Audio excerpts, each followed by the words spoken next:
കഴിഞ്ഞ 30 വർഷത്തിലേറെയായി ഒരു ഗുഹയ്ക്കുള്ളിൽ താമസിക്കുന്ന ഒരു സന്യാസിയാണ് ഇദ്ദേഹം മഹാശ്രേഷ്ഠനാണ്. ഒരുപാട് അറിവുള്ള ഒരു വ്യക്തിയാണ് ഇദ്ദേഹത്തിൻ്റെ അനുഗ്രഹം വാങ്ങിയാൽ ദീർഘായുസ്സും യൗവനവും നിലനിൽക്കുമെന്നാണ് അദ്ദേഹത്തിൻ്റെ കൂടെ ഉണ്ടായിരുന്ന ഒരു സ്വാമിജി എൻ്റെ അടുത്ത് പറഞ്ഞത്.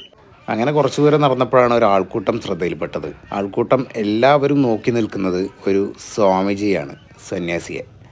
ഇദ്ദേഹം കൈ മുകളിലേക്ക് പൊക്കി പിടിച്ചിട്ടുണ്ട്. ഇദ്ദേഹം വർഷങ്ങളായിട്ട് കൈ മുകളിലേക്ക് പൊക്കി പിടിച്ച് ജീവിക്കുന്ന ഒരു സന്യാസിയാണ്. ഓരോ സ്വാമിമാരും മറ്റുള്ള സ്വാമിമാരിൽ നിന്നും വ്യത്യസ്തരാകാൻ വേണ്ടിയിട്ട് പല രീതിയിലാണ് ആളുകളുടെ മുമ്പിലേക്ക് എത്തുന്നത്. ഈ ഒരു സ്വാമി ഒരു ഊഞ്ഞാല് പോലെയുള്ള ഒരു ഇതിലാണ് നിൽക്കുന്നത്. മറ്റുള്ള സ്വാമിമാരിൽ നിന്നും വ്യത്യസ്തരായതുകൊണ്ട് തന്നെ എന്താണ് ഇദ്ദേഹത്തിൻ്റെ പ്രത്യേകത എന്ന് ഞാൻ അടുത്ത് നിൽക്കുന്ന സ്വാമിയോട് ചോദിച്ചു. ഞാനിപ്പോൾ നിൽക്കുന്നത് ഗംഗയ്ക്ക് കുറുകെയുള്ള ഒരു താൽക്കാലിക പാലത്തിന് മുകളിലാണ്. വളരെ ശക്തമായ അടിയൊഴുക്കുള്ള ഗംഗാനദിക്ക് കുറുകെയുള്ള ഒരു താൽക്കാലിക പാലം. ഇത് നിർമ്മിച്ചിട്ടുള്ളത് പില്ലറുകൾ കൊണ്ടല്ല, പകരം സിലിണ്ടറിക്കൽ ഷേപ്പുള്ള അത്യാവശ്യം നല്ല എയർ ടൈറ്റ് ആയിട്ടുള്ള ഒരുപാട് സിലിണ്ടറുകൾ ചേർത്ത് വെച്ചിട്ട് അതിൻ്റെ മുകളിൽ ഇരുമ്പിൻ്റെ ഷീറ്റ് കൊണ്ട് ജോയിൻ ചെയ്യിപ്പിച്ചതാണ്.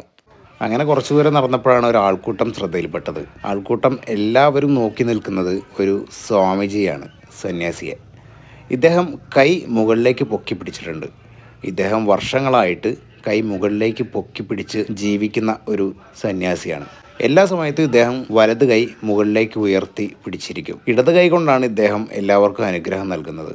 ഇദ്ദേഹത്തെ കാണാനാണ് ഇത്രയും പേര് ഇവിടെ തടിച്ചുകൂടി നിൽക്കുന്നത് കേട്ടോ. ഇപ്പം നിങ്ങൾ കണ്ടത് മാത്രമല്ല, ഇനി അങ്ങോട്ട് കാണുന്നതെല്ലാം വ്യത്യസ്ത തരം സന്യാസിമാരുടെ ഓരോരോ അഖാഡകളാണ്. അഖാഡകൾ എന്ന് പറഞ്ഞാൽ ഓരോ ഷെഡ് പോലെയുള്ള അത് ഇവർ ഗവൺമെൻറ് നിർമ്മിച്ചു കൊടുത്തിട്ടുണ്ട്. അതിനുള്ളിലെല്ലാം പല സംസ്ഥാനങ്ങളിൽ നിന്നും പല സ്ഥലങ്ങളിൽ നിന്നും വന്ന സന്യാസിമാരെല്ലാവരും അവിടെ ഇരുന്ന് പൂജ കാര്യങ്ങളൊക്കെ ചെയ്യുന്നുണ്ട്. വരുന്ന ആളുകൾക്കെല്ലാം ഇതുപോലെ അനുഗ്രഹം നൽകുന്നുണ്ട്. പലർക്കും പല രീതിയാണ്, പലർക്കും പല ഭാവങ്ങളാണ്. ഈ കുംഭമേള നടക്കുന്ന ഏകദേശം ഒരു 45 ദിവസത്തിന് ആയതുകൊണ്ട് തന്നെ എല്ലാ താൽക്കാലികമായിട്ടുള്ള ഷെഡുകൾ പോലെ നിർമ്മിച്ചതാണ്. അതിനുള്ളിലാണ് ഇവർ ഹോമങ്ങൾ ചെയ്യുന്നത്. ഇവരുടെ ഗുരുക്കളുടെ ഫോട്ടോസ് വെച്ചിട്ടുണ്ട്. ദൈവങ്ങളെ ആരാധിക്കുന്നതിന് വേണ്ടിയിട്ടുള്ള പല കാര്യങ്ങൾ ആ ഓരോ ഷെഡുകൾക്കുള്ളിൽ പ്രത്യേകം സജ്ജമാക്കിയിട്ടുണ്ട്. അതിനുള്ളിൽ തന്നെയാണ് ഇവർ കിടന്നുറങ്ങാറുള്ളതും. അതുകൊണ്ട് തന്നെ ഇവരെല്ലാ കാര്യങ്ങൾക്കുള്ള സജ്ജീകരണങ്ങൾ അതിനുള്ളിലാണ് ചെയ്തിട്ടുള്ളത്. ഒക്കെ താൽക്കാലിക പാലങ്ങളാണ്. ഇതുപോലുള്ള എയർ ടൈറ്റ് ആയിട്ടുള്ള സിലിണ്ടറുകൾ വെച്ചിട്ട് അതിൻ്റെ മുകളിൽ ഈ ഇരുമ്പിൻ്റെ പ്ലേറ്റ് പോലത്തെ സംഭവം ഇട്ടിട്ട് അതിന് മുകളിൽ കൂടെ നടക്കാൻ വേണ്ടിയിട്ട് താൽക്കാലികമായിട്ട് ഉണ്ടാക്കിയ പാലങ്ങളാണ്. ഇതിന് മുകളിലൂടെയാണ് നമ്മൾ നേരെ അപ്പുറത്തേക്ക് പോകുന്നത്. അപ്പുറത്ത് എന്താ വെച്ചിട്ടുണ്ടെങ്കിൽ അഘോരിമാരെ കാണാം എന്നുള്ള ഞാൻ അവിടെ ചോദിച്ചപ്പോൾ അവർ പറഞ്ഞത്, പോലീസുകാരും കുറേ പേര് പറഞ്ഞു അവിടെയാണ് അപ്പുറത്തെ സൈഡിലാണ് അഘോരിമാരുള്ളതെന്നാണ് പറഞ്ഞത്. അഘോരിമാർ മാത്രമല്ല, വേറെ ഏതൊക്കെ തരം സന്യാസിമാരുണ്ടെന്ന് അറിയില്ല. അവിടെ ഏതൊക്കെ തരം ആളുകളുണ്ടെന്ന് നമുക്കറിയില്ല. അവിടെ പോയാലാണ് അറിയാൻ പറ്റുള്ളൂ അഘോരിമാരെ എന്താണ്. എനിക്ക് തോന്നുന്നത് എന്താ വെച്ചിട്ടുണ്ടെങ്കിൽ തലയെ കുട്ടിയൊക്കെ ഇങ്ങനെ കഴുത്തിലൊക്കെ ഇട്ടിട്ട് കുറേ വീഡിയോസ് സംഭവങ്ങളൊക്കെ ഞാൻ കണ്ടിരുന്നത്. ഏകദേശം അങ്ങനത്തെ സംഭവങ്ങളാണ് തോന്നുന്നുണ്ട്. ശ്രീ 1008 സിദ്ധ് പീഠ് ഭാഷ ബാബ നാഗ ഡേര.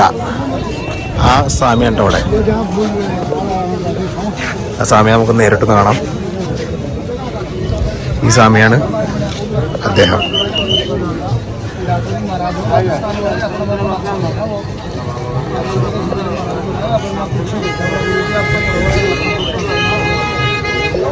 ഇവിടെ വേറെ സ്വാമി ഇരിക്കുന്നുണ്ട്, പുലിത്തോലൊക്കെ ഇട്ടിട്ട്.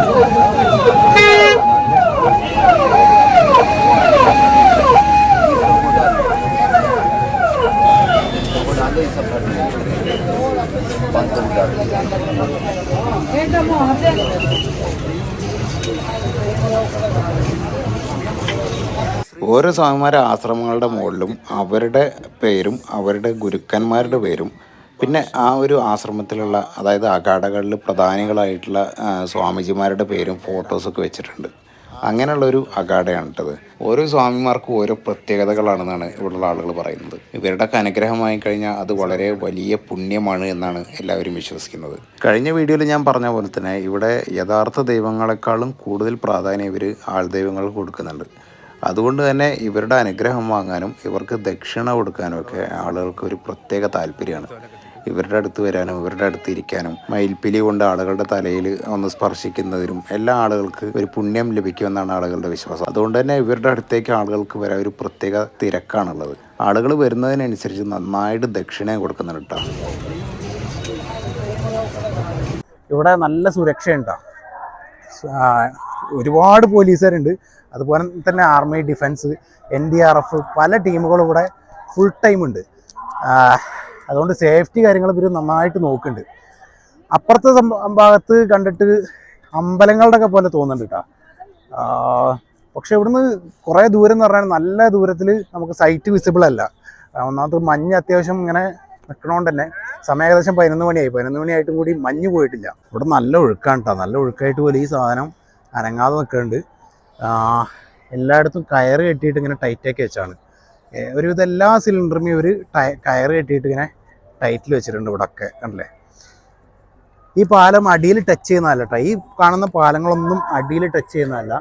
ഫുള്ള് ഇതുപോലെ തന്നെ എയർ ടൈറ്റ് ആയിട്ടുള്ള ഈ സിലിണ്ടറിക്കൽ ഷേപ്പുള്ള സാധനങ്ങൾ വെച്ചിട്ട്, ഇരുമ്പാണിത് പക്ഷെ ഇതിൻ്റെ ഉള്ളിൽ എയർ ടൈറ്റ് ആക്കിയിട്ട് വെച്ചാണ്. അവിടെയാണ് ഇതിൻ്റെ കയറ് കെട്ടിയിട്ട് വെച്ചിട്ടുള്ളത്. പിന്നെ ഇത് മൊത്തം വെൽഡ് ചെയ്താണ്. വെൽഡ് ചെയ്തിട്ട് അതിൻ്റെ മുകളിൽ മരം വെച്ച്, മരത്തിൻ്റെ മുകളിലാണ് ഈ ഒരു ഷീറ്റ് ഇട്ടിട്ടുള്ളത്. ഇത് മൊത്തം മരങ്ങളാണ് കേട്ടോ. അത്യാവശ്യം നല്ല തിക്കുള്ള മരം വെച്ചിട്ട് ചെയ്താണ് ഇതൊക്കെ. ഇവിടുന്ന് ഏകദേശം ആ തല വരെ അങ്ങനെ തന്നെയാണ് പോയിട്ടുള്ളത്. ഇതുപോലെ ഏകദേശം ഒരു 10-30 പാലങ്ങളുടെ മുകളിൽ മിനിമം നമുക്ക് കാണാൻ പറ്റുന്നുണ്ട്. ഓരോ സ്വാമിമാരും മറ്റുള്ള സ്വാമിമാരിൽ നിന്നും വ്യത്യസ്തരാകാൻ വേണ്ടിയിട്ട് പല രീതിയിലാണ് ആളുകളുടെ മുമ്പിലേക്ക് എത്തുന്നത്. ഈ ഒരു സ്വാമി ഒരു ഊഞ്ഞാല് പോലെയുള്ള ഒരു ഇതിലാണ് നിൽക്കുന്നത്. മറ്റുള്ള സ്വാമിമാരിൽ നിന്നും വ്യത്യസ്തരായതുകൊണ്ട് തന്നെ എന്താണ് ഇദ്ദേഹത്തിൻ്റെ പ്രത്യേകത എന്ന് ഞാൻ അടുത്ത് നിൽക്കുന്ന സ്വാമിയോട് ചോദിച്ചു. അപ്പോൾ അദ്ദേഹം പറഞ്ഞത് കഴിഞ്ഞ 20 വർഷത്തിലേറെയായി അദ്ദേഹം നിൽക്കുന്നത് ഈ ഒരു ഊഞ്ഞാലിൽ തന്നെയാണ്. ഭക്ഷണം കഴിക്കുന്നതും ഉറങ്ങുന്നതും പ്രാർത്ഥനാനിരതനാകുന്നതും യോഗ അഭ്യസിക്കുന്നതും എല്ലാം ഈ ഒരു ഊഞ്ഞാലിൽ തന്നെയാണ് എന്നാണ് തൊട്ടടുത്ത് നിന്ന സ്വാമി പറഞ്ഞത്. അതുകൊണ്ട് തന്നെ അദ്ദേഹത്തിന് ഒരുപാട് അത്ഭുത സിദ്ധികളുണ്ടെന്നും അദ്ദേഹം കൂട്ടിച്ചേർത്തു.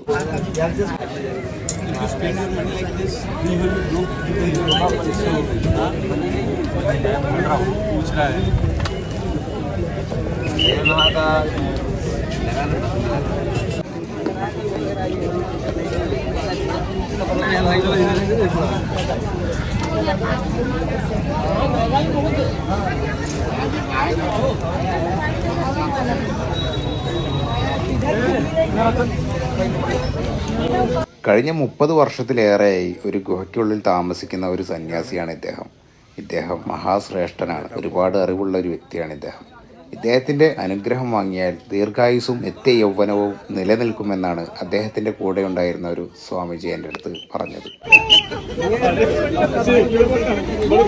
സ്വാമിജിമാർ കൂടുതലും ധ്യാനനിരതരായി കാണപ്പെടുന്നുണ്ട്. അതിനായി അവർ ഉപയോഗിക്കുന്നത് ബാങ്ങാണ്. അതായത് നമ്മുടെ നാട്ടിലൊക്കെ കഞ്ചാവ് എന്നറിയപ്പെടുന്ന ഒരു വസ്തു ഉണ്ടല്ലോ, ഇതാണ് ഇവർ കൂടുതലായിട്ടും ഉപയോഗിക്കുന്നത് ധ്യാനത്തിന് വേണ്ടിയിട്ട്. കൂടുതൽ സമയത്തും ഇവരിത് വലിച്ചിരിക്കുന്നുണ്ട്. അത് അവിടെയുള്ള തണുപ്പിനെ പ്രതിരോധിക്കാനും അവരുടെ ധ്യാനത്തിനെ ഒന്നുകൂടി കഠിനമാക്കുന്നതിനും വേണ്ടിയാണ് അവർ ഉപയോഗിക്കുന്നത്. ഞാൻ വീഡിയോ എടുക്കുന്നത് കണ്ടപ്പോൾ സ്വാമിജി എന്നോട് വീഡിയോ എടുക്കണ്ടെന്ന് പറഞ്ഞു. അതുകൊണ്ട് ഞാൻ അവിടെ നിന്ന് പോന്നു.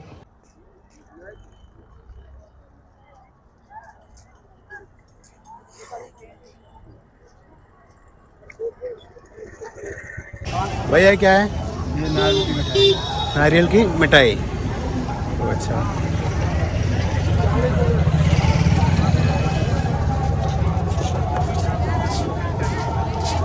ये वाला सेम है, सेम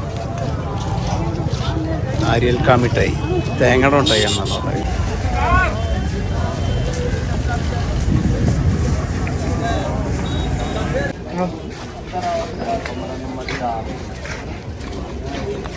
श्री कृष्ण.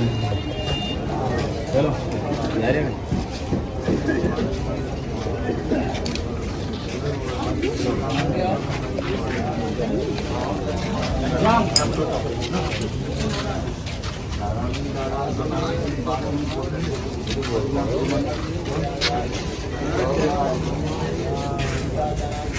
फोन करेगा हम इलाहाबाद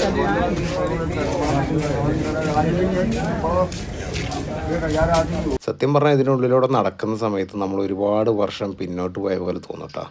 ഒരുപാട് സന്യാസിമാർ, ഒരുപാട് കഴിവുള്ള ശ്രേഷ്ഠന്മാരായിട്ടുള്ള സന്യാസിമാരുണ്ട്. നമ്മൾ ചെല്ലുന്ന സമയത്ത് നമ്മൾ അനുഗ്രഹിക്കാനായി കാത്തു നിൽക്കുന്നവർ. അങ്ങനെ മറ്റൊരു സ്വാമിജിയെ ഞാൻ കണ്ടെത്തി. ഇതിന് തൊട്ട് മുൻപ് ഞാൻ വേറൊരു സ്വാമിജിയെ കാണിച്ചിട്ടുണ്ടായിരുന്നു. അദ്ദേഹം ഒരുപാട് വർഷങ്ങളായിട്ട് ഇതുപോലെ നിൽക്കുന്ന ഒരു സ്വാമിജിയാണ്. അതുപോലെയുള്ള മറ്റൊരു സ്വാമീജിയാണ് കേട്ടോ ഈ കാണുന്നത്. ഏകദേശം 20 വർഷത്തിന് മുകളിലായിട്ട് അദ്ദേഹം അങ്ങനെ തന്നെയാണ് നിൽക്കുന്നത്.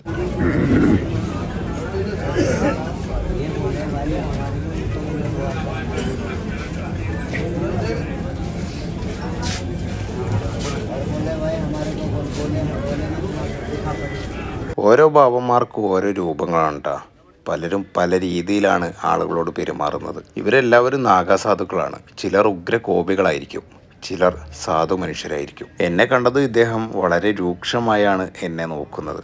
ഞാൻ ആദ്യമായിട്ടാണ് അദ്ദേഹത്തെ കാണുന്നത്. എന്നിട്ടും അദ്ദേഹത്തിൻ്റെ നോട്ടം എന്നെ വളരെയധികം ഭയപ്പെടുത്തുന്ന രീതിയിലായിരുന്നു.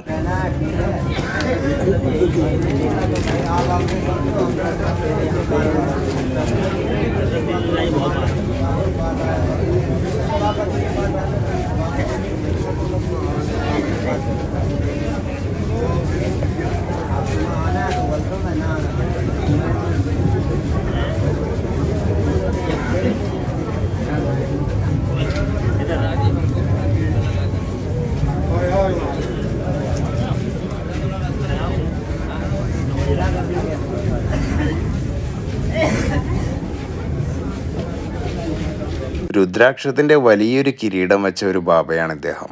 ഇദ്ദേഹത്തിൻ്റെ ആശ്രമത്തിന് മുന്നിൽ വലിയ ഭക്തജന തിരക്കാണ്. ഏകദേശം 1 ലക്ഷത്തിൽ കൂടുതൽ രുദ്രാക്ഷങ്ങളാണ് ഇദ്ദേഹത്തിൻ്റെ തലയിൽ ഇദ്ദേഹം അണിഞ്ഞിട്ടുള്ളത്. അതും പലതരം വ്യത്യസ്തമായിട്ടുള്ള രുദ്രാക്ഷങ്ങൾ ഉപയോഗിച്ചിട്ടുണ്ട് ഈ ഒരു കിരീടത്തിൽ. അതുകൊണ്ട് തന്നെ അദ്ദേഹത്തിൻ്റെ അനുഗ്രഹം ലഭിക്കാനായി 100 കണക്കിന് ഭക്തരാണ് ആശ്രമത്തിന് പുറത്ത് തടിച്ചുകൂടിയിട്ടുള്ളത്.